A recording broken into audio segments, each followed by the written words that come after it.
Je vais vous refaire un petit résumé et vous donner les chiffres pour 2018. Donc les trois grands faits marquants, outre la disparition de Serge Dassault, c'est le lancement du 6X il y a maintenant un an, la clôture du 5X définitive avec en particulier l'accord que nous avons passé à l'amiable avec la société Safran pour la résiliation du contrat Silvercrest, la commande complémentaire du Qatar pour 12 Rafales supplémentaires et la notification du contrat F4 dont on vient de voir la cérémonie avec la ministre de la Défense. L'environnement d'abord, le contexte, nous continuons et nous poursuivons d'opérer dans un environnement relativement instable. Il y a une volonté de construire l'Europe, mais vous connaissez la difficulté de cette construction, en particulier la construction de l'Europe de la défense. Nous évoluons dans un environnement avec une nouvelle loi de programmation qui est une bonne chose. Elle vient de débuter, 2019. Mais les incertitudes restent présentes, que ce soit en termes de géopolitique, et je ne reviendrai pas dessus, vous connaissez ça mieux que moi, et les incertitudes aussi économiques, puisqu'on parle d'incertitudes sur la croissance mondiale, avec les risques inhérents à cette croissance non progressive. Le Rafale France, nous avons livré en 2018 3 Rafales à la France, qui étaient les 3 avions que nous avions pris pour livrer plus rapidement l'Égypte, ce qui porte à 152 le nombre de Rafales livrés à la France. La 4e tranche, 2e partie des 28 avions qui restent à livrer à la France sur la commande des 180 se fera dans les années à venir à partir de 2022. La qualification du standard F3R qui a été livré à la France en 2018 et dont le F4 va prendre le relais pour les développements complémentaires. Nous avons livré aussi les 2 derniers Rafales marines rétrofités. Vous savez que les 10 premiers Rafales marines en standard F1 ont été rétrofités en standard actuel. Donc c'était les 2 derniers qui étaient livrés en 2018. La notification du standard F4 qui a été faite en tout début d'année, qui concrétise la démarche d'amélioration permanente du Rafale, en particulier sur la connectivité, puisque les armées ont un grand besoin de connectivité. Donc nous définissons en tant qu'architecte industriel ces nouvelles connectivités, ces nouvelles possibilités de connectivité voulues, tout en préservant l'intégrité de l'avion sur les problèmes de sécurité. Des nouvelles capacités aussi en termes d'armement, de configuration, qui vont donner un certain nombre de fonctionnalités supplémentaires au Rafale. Nous évoluons donc dans cette nouvelle loi de programmation militaire 2019-2025. Dans cette loi de programmation militaire, Dassault Aviation retient une tranche complémentaire de 30 Rafales qui a été réaffirmée par la ministre, dont la commande devrait être notifiée en 2023. Le lancement du drone MALE en coopération européenne, sous leadership Airbus, mais avec les Italiens, les Allemands, les Espagnols et les Français. Dassault et Leonardo contribuent à ce dossier. Le choix par le ministère des Armées de la plateforme Falcon, ça a été aussi rappelé dans le film, un avion de guerre électronique qui remplacera les Transal. Donc une étude a été notifiée et nous attendons pour 2019 une concrétisation contractuelle. Nous devons livrer en 2019 la modernisation de l'ATL2 et la loi de programmation militaire a prévu que 18 ATL2 seraient modernisés alors que c'était prévu initialement pour 15. Le renouvellement de la flotte d'avions de surveillance maritime qui est un dossier important que nous suivons et dont nous faisons la promotion à partir du Falcon 2000. Et dernièrement, l'affirmation de la modernisation de la composante aéroportée dont on parlera peu aujourd'hui. Rafale Égypte, nous avons livré en 2018 9 avions supplémentaires, ce qui porte à 23 le nombre d'avions livrés à l'Égypte. Il en reste 1 à livrer. Nous avons poursuivi le soutien effectif de la flotte égyptienne en Égypte, avec en particulier des rétrofits qui ont commencé à être faits pour mettre les avions égyptiens au standard développé depuis. Le Qatar, premier avion livré début 2019, donc aucun livré en 2018. Vous avez les 9 plus 3 qui sont 12 pour l'année 2018. Nous démarrons cette livraison Qatar. Il y a 36 avions à livrer pour le Qatar. Sur l'Inde, il y a aussi 36 avions commandés, donc les livraisons débuteront en 2019. Nous travaillons avec les militaires indiens pour cette préparation de livraison qui sera effectuée en milieu d'année. Nous avons poursuivi nos efforts de promotion aussi. Vous savez qu'on a remis une offre pour des Rafales pour la marine indienne, pour aller sur le porte-avions indien. Et nous avons remis une offre aussi pour 110 avions complémentaires. Évidemment, dans le contexte politique que vous connaissez, on va laisser passer les élections avant de reparler de ces sujets du futur. On a progressé aussi dans le Make in India. Vous avez pu voir quelques images. Donc à Nagpur, on a démarré les travaux de fabrication d'un certain nombre de parties de Falcon 2000 à travers un premier hangar qui avait été construit il y a 1 an. Nous sommes dans la construction d'un hangar beaucoup plus grand pour accueillir les futures fabrications du Falcon 2000. Nous avons déjà livré un certain nombre de parties. Ça a été montré dans le film, le réservoir T3 par exemple, et tout le tronçon avant du Falcon 2000 qui vient d'être livré de la société DRAL, donc la JV, vers Dassault Aviation. Donc tout ça a été fait en un temps record, localement, avec des équipes indiennes que nous avons recrutées et un patron indien local qui bien évidemment est assisté par les équipes de Dassault Aviation. Sur le Mirage 2000, on poursuit les travaux de modernisation du 2000D, de la rénovation, et comme ça a été dit dans le film, on tenait à saluer le retrait du Mirage 2000N, qui a été le fer de lance de la dissuasion en termes aéroportés, et qui a été remplacé par le Rafale. On poursuit des discussions aux Émirats Arabes Unis pour une petite modernisation complémentaire du Mirage 2000-9, et puis nous soutenons un petit peu partout dans le monde la flotte de Mirage 2000. Sur le Neurone, on poursuit donc une campagne nouvelle d'essais de furtivité avec le Neurone sur un certain nombre de systèmes d'armes français. C'est l'occasion pour nous de poursuivre la feuille de route UCAV, et c'est la seule puisque vous savez que nous avons arrêté les travaux avec nos amis britanniques.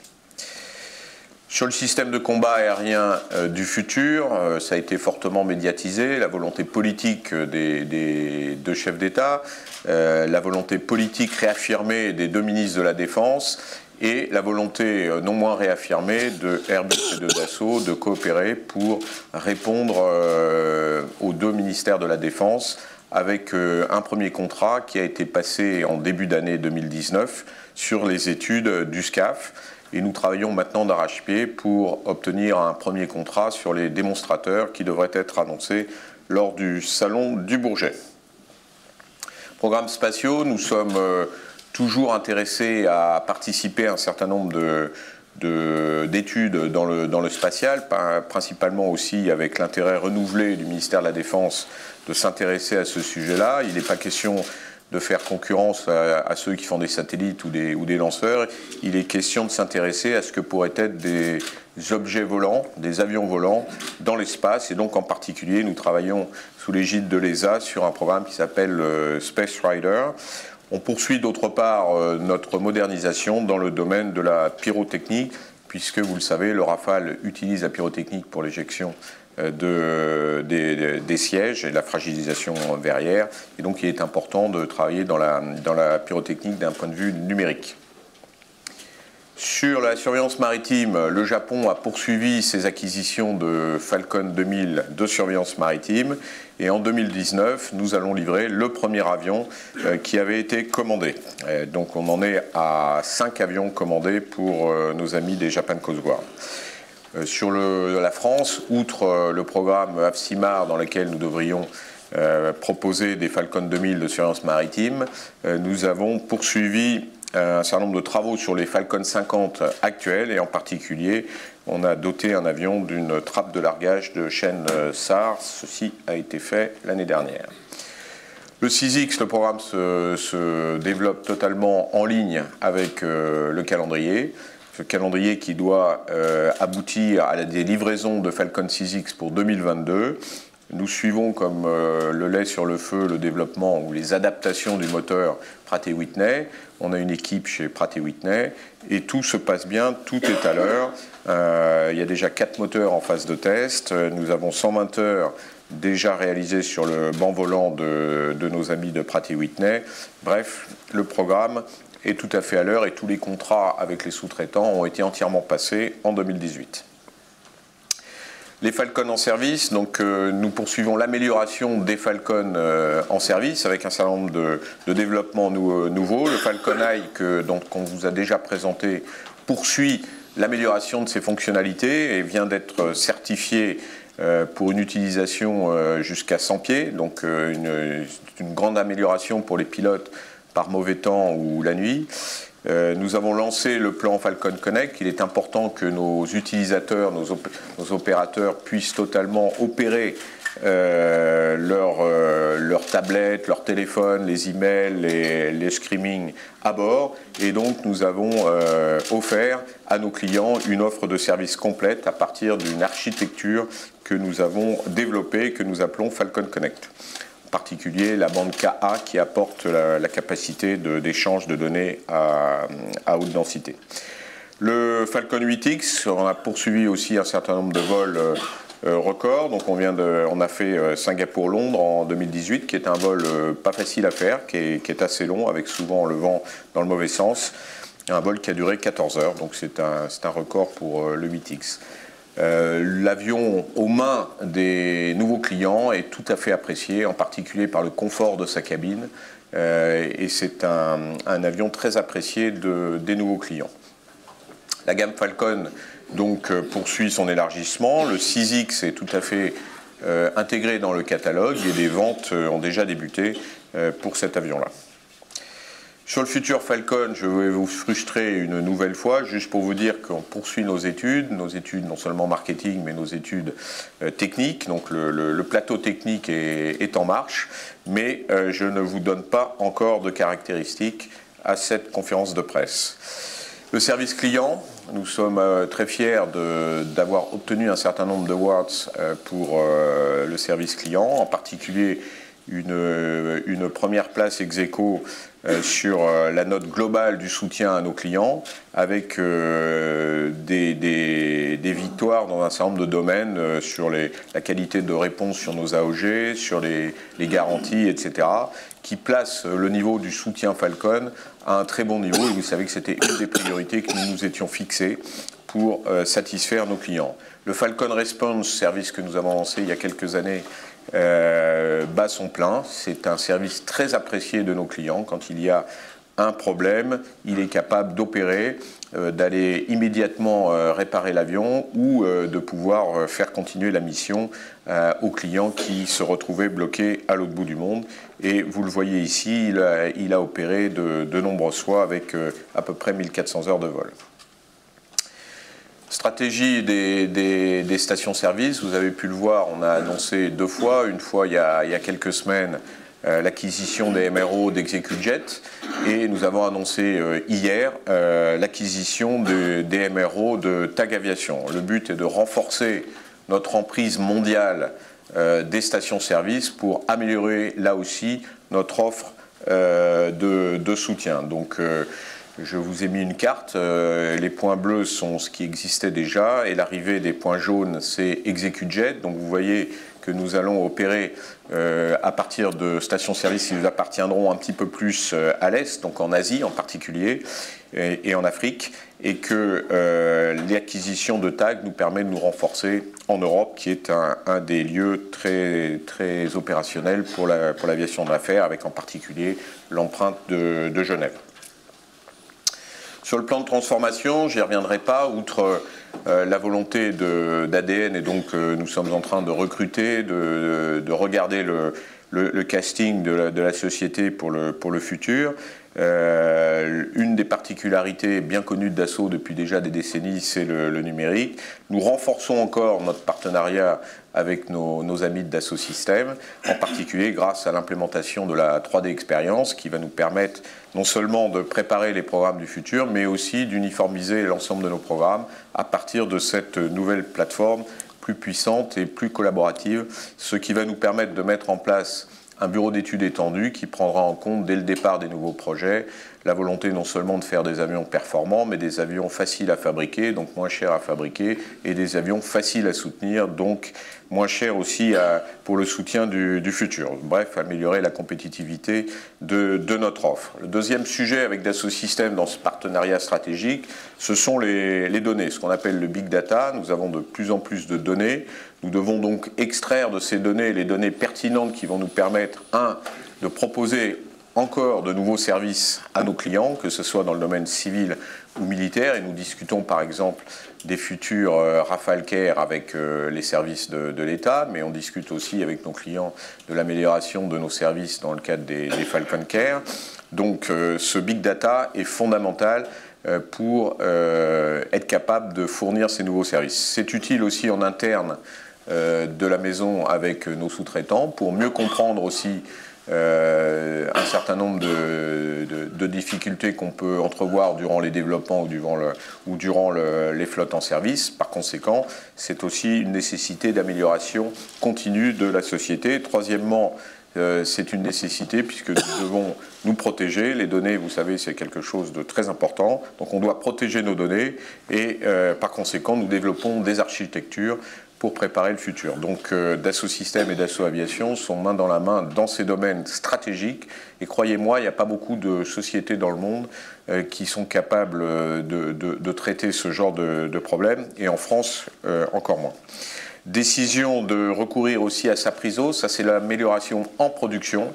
Et par conséquent, nous améliorons non seulement avec SAP, bien connu, mais surtout avec le logiciel Apriso de Dassault Systèmes pour pouvoir améliorer la vie des compagnons et pouvoir les connecter très directement à la société en termes de numérique. Le plan de transformation couvre bien évidemment l'ensemble de nos établissements. Donc je ne vais pas vous refaire le tour de France ni du monde. Nous améliorons et nous spécialisons nos sites de production. Ça, à la marge, déclenche un certain nombre de processus de mutation d'un certain nombre d'équipes d'un site vers l'autre. Ce n'est pas massif, mais ça existe. Je vous cite un exemple. C'est les pièces primaires, on en fabriquait à Seclin et à Argenteuil. On regroupe tout sur Seclin, dans le nord de la France. Vous savez, Seclin, c'est à côté de Lille. Donc on spécialise en pièces primaires métalliques Seclin. La pyrotechnie, on était, je dirais, en limite à Argenteuil, puisqu'en région parisienne, la pyrotechnie, c'est pas forcément le site adapté. Donc on a décidé, au lieu de moderniser dans un environnement de plus en plus contraint par les normes environnementales, de partir à Martignas, où nous avons un site qui à l'origine avait été créé pour la pyrotechnie et qui est devenu ensuite un site pour nos voilures d'avions militaires et civils. Je ne vais pas rentrer dans le détail, mais bref, c'est une adaptation qui doit nous permettre d'être plus efficace et de garder les filières dites stratégiques et de pouvoir sous-traiter quand les filières sont moins stratégiques. Juste un mot, avant d'avoir des questions sur Argenteuil, on avait le choix de conserver Argenteuil, mais vous avez vu un certain nombre d'activités ont été déployées dans d'autres sites par spécialisation, et donc nous avions besoin d'un petit peu moins de mètres carrés. Donc soit on modernisait Argenteuil, soit on trouvait un autre terrain. En réalité, on a trouvé, après un an d'études, un terrain qui nous plaît à Cergy, et la modernisation qu'on pouvait prévoir à Argenteuil n'était pas efficace. C'est beaucoup plus efficace de changer de lieu. Donc on a pris une décision purement industrielle et nous partons donc à Cergy faire une petite usine qui sera plus petite que celle actuelle d'Argenteuil, mais qui conservera ses capacités à faire les T12 par exemple, les aménagements de Rafale, etc., qui sont le lieu commun de ce qui est fait à Argenteuil. Cergy, Argenteuil, c'est pas très loin, ça dérangera quand même pas beaucoup les salariés qui travaillaient à Argenteuil. Voilà. Sur la responsabilité d'entreprise, nous avons progressé dans le domaine environnemental puisque nous faisons très attention à réduire notre empreinte environnementale, en particulier la baisse de la consommation de gaz qui a été effectuée et nous le mesurons tous les ans. Nous retraitons beaucoup de nos déchets. Bref, dans l'ensemble de nos usines, nous prenons grande attention à traiter l'environnement. Le sociétal, Vous l'avez vu dans le film, mais c'est vrai de manière historique, dans la société Dassault, nous faisons attention à nos PME et nos ETI, car elles sont aussi la partie vive de la chaîne de fabrication de nos avions. Nous payons nos impôts en France. Dans le contexte actuel, c'est bien de le dire. En tout cas, pratiquement l'intégralité de nos impôts, 93%, qui correspond à 178 millions de charges d'impôts sont payées en France. Et dedans, il n'y a pas tout ce qui est charges sociales. Nous coopérons beaucoup avec les métiers de l'enseignement. Vous savez que l'éducation, pour nous, c'est fondamental. L'apprentissage, nous augmentons nos apprentis. Nous participons dans des centres d'apprentissage, comme par exemple à La Traîne, à Aérocampus. Nous avons encore amélioré notre charte d'éthique et nous avons un code de conduite pour répondre favorablement aux obligations de la loi Sapin 2 et la loi de vigilance.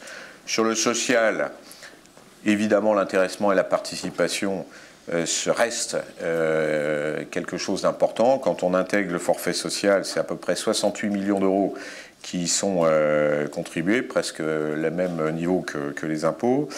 D'un point de vue social, un salaire moyen, c'est 57 000 à peu près par an de rémunération annuelle brute. Si vous prenez le salaire le plus bas, c'est à peu près 33 000 euros. C'est donc le salaire le plus bas chez Dassault Aviation, c'est grosso modo 2 fois le SMIC. Donc en termes de pouvoir d'achat, Dassault est une bonne société. Nous poursuivons nos embauches. Comme nous avons de l'activité, nous embauchons. Nous avons embauché 856 personnes en 2018. Nous avons d'autre part une politique volontariste pour la politique d'embauche des femmes. Ça démarre dans les écoles. C'est à partir des écoles qu'on aura plus de femmes.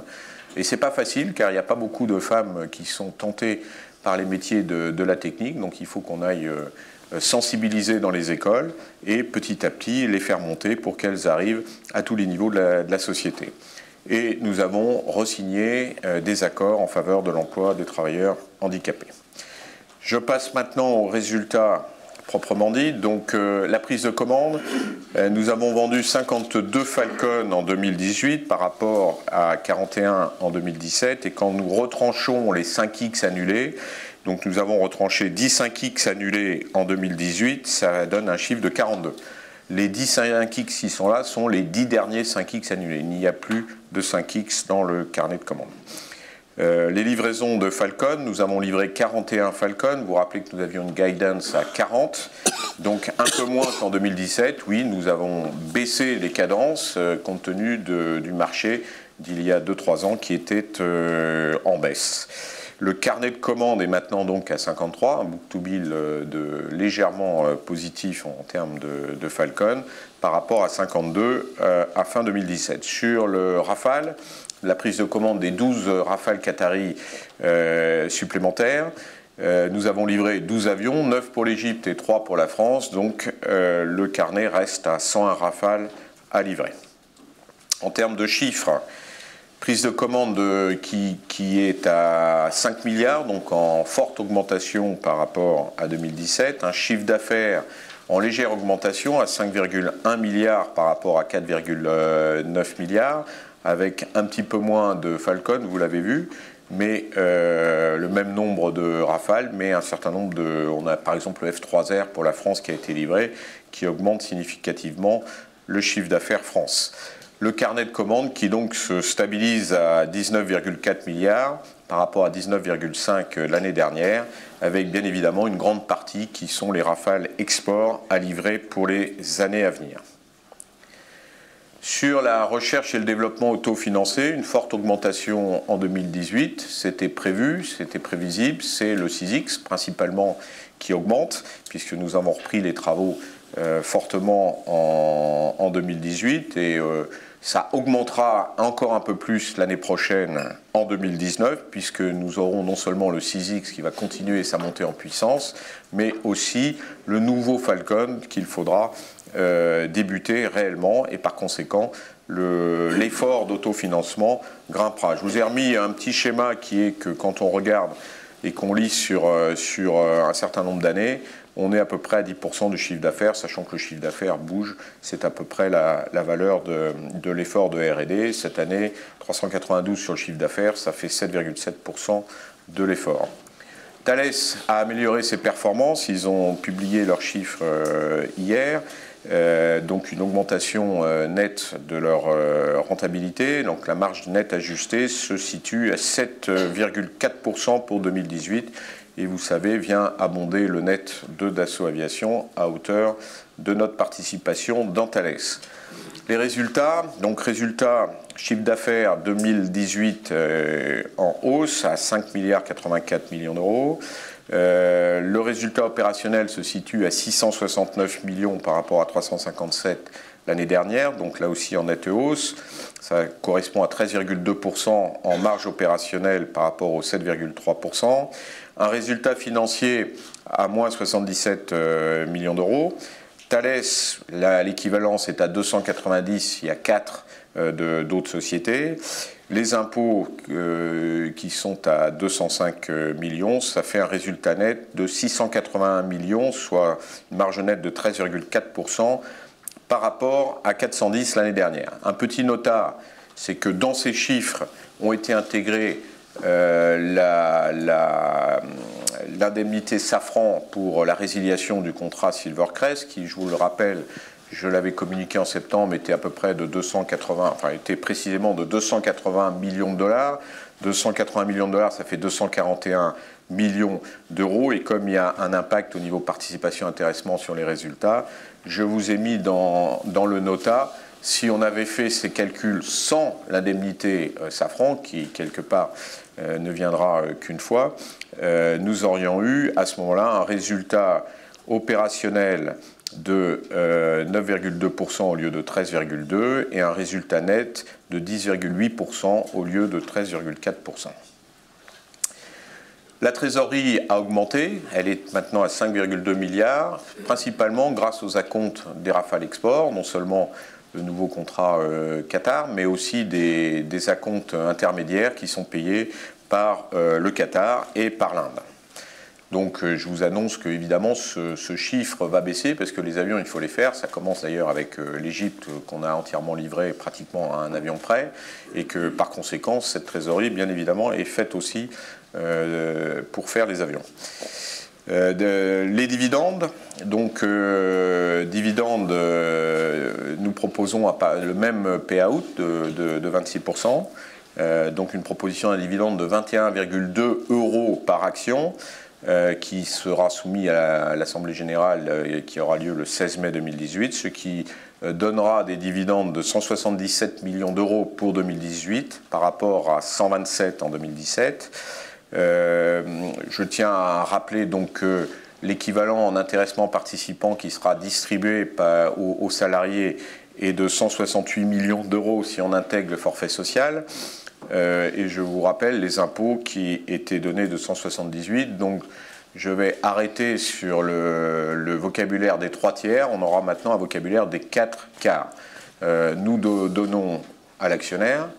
Vous voyez la somme, 177. Nous donnons sur les résultats à nos salariés. Nous dépensons 168 millions pour les salariés.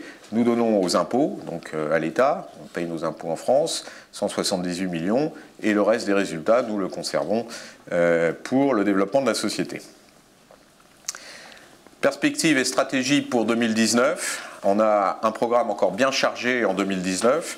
La poursuite de la vente et le renforcement des ventes sur Falcon et je l'espère aussi sur Rafale.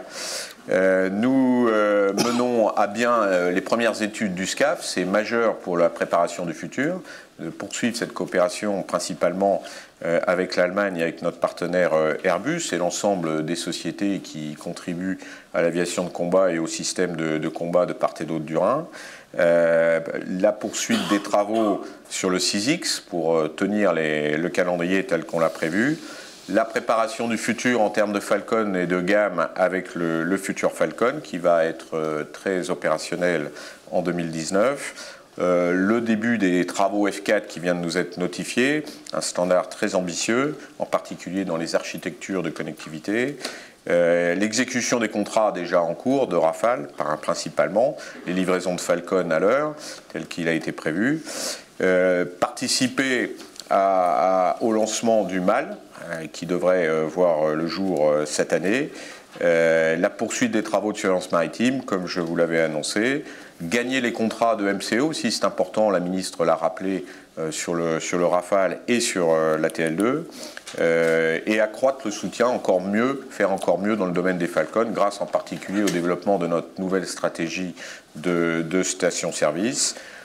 Essayer de faire valoir notre savoir-faire dans le domaine spatial et poursuivre l'exécution du plan de transformation nécessaire à la préparation du futur et de notre compétitivité.